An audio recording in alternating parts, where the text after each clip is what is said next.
Assalamualaikum warahmatullahi wabarakatuh. Balik lagi channel gue Kurnia. Di kesempatan kali ini gue bakal nge-share gimana sih cara ngebedain panggilan real dan panggilan hoax. Soalnya banyak banget yang di Instagram gue dan komen di YouTube gue, "Bang, gue dapet panggilan nih, tapi ini real apa hoax?" gitu kan. Padahal gampang banget buat ngebedainnya, tapi karena masih banyaknya yang belum tahu gimana cara ngebedainnya, maka dari itu gue bakal nge-share gimana sih cara ngebedain panggilan hoax dan panggilan real.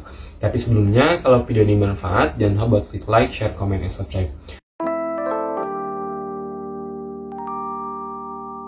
Oke, untuk tips yang pertama, cara ngebedainnya gimana? Yang pertama adalah email yang dikirim atau email yang kita terima ketika dapat panggilan kerja itu di atas jam 5 sore.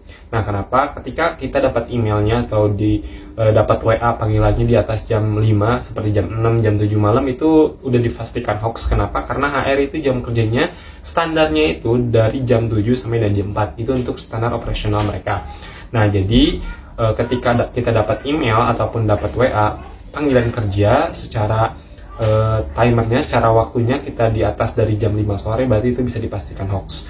Nah, terus dari faktor apa aja sih email itu atau panggilan kerja itu dipastikan hoax? Yang kedua ada dari menyebutkan PIC-nya. Jadi nanti kita ketika dapat panggilan tes kerja itu harus bertemu dengan si A, harus bertemu dengan si B. Nah, gue punya contohnya seperti ini.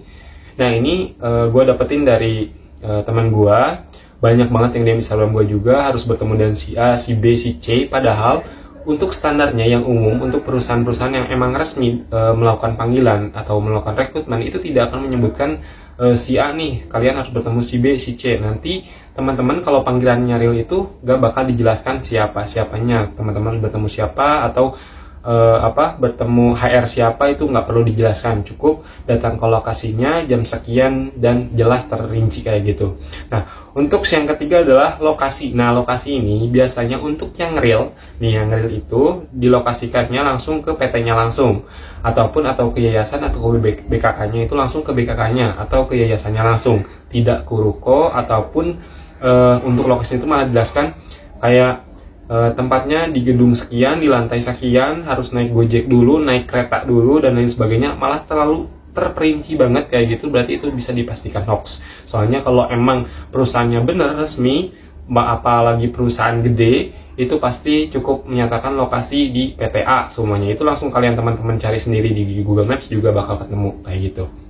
Nah, terus yang terakhir itu ini yang paling harus digarisbawahi ketika teman-teman dapat panggilan kerja. Itu kalau yang real itu tidak dipungut biaya sepeser pun. Nah, untuk teman-teman yang panggilannya hoax itu pertama dipungut biaya, entah itu secara pemberkasan atau offline-nya teman-teman baru regis sudah disuruh bayar, berarti itu bisa dipastikan hoax. Tapi jadi cara nih, kalau semuanya daftar ke BKK administrasi emang bayar, dan itu wajar, normal. Paling mahal juga antara 50 sampai 100 ribu, itu wajar banget. Tapi dengan catatan ke BKK-nya langsung atau ke yayasannya langsung, bukan yang diarahkan ke ruko dan lain sebagainya.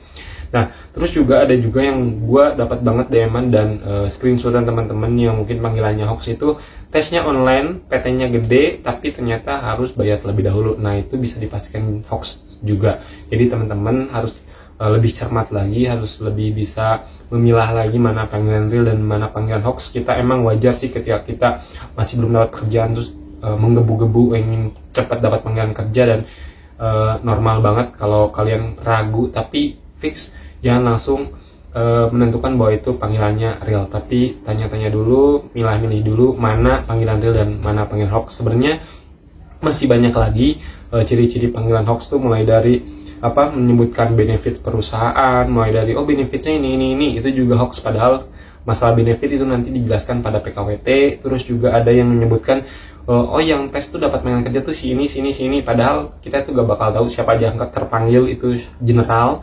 Jadi kita gak bakal dikasih tahu. Tapi untuk panggilan hoax biasanya dikasih tahu, ini aja nih yang terinput datanya untuk dipanggil tes. Nah, itu biasanya websitenya website bodong, dan teman-teman bakal tahu siapa aja yang terpanggil, berarti itu panggilannya panggilan hoax. Terus juga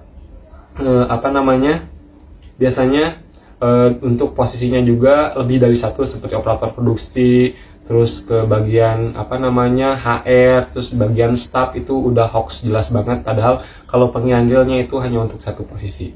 Seperti itu. Mungkin itu aja yang bisa gue sampaikan. Kalau teman-teman masih ada yang ingin ditanyakan, silahkan DM Instagram gue di @kurniasan_, atau boleh kalau ditulis di kolom komentar. Ataupun teman-teman yang malas bikin CV, silahkan klik tautan di deskripsi video. Gue juga ngadain desain CV, proses kerjanya 3-4 hari kerja. Mungkin itu aja yang bisa gue sampaikan. Semoga bermanfaat. Wassalamualaikum warahmatullahi wabarakatuh.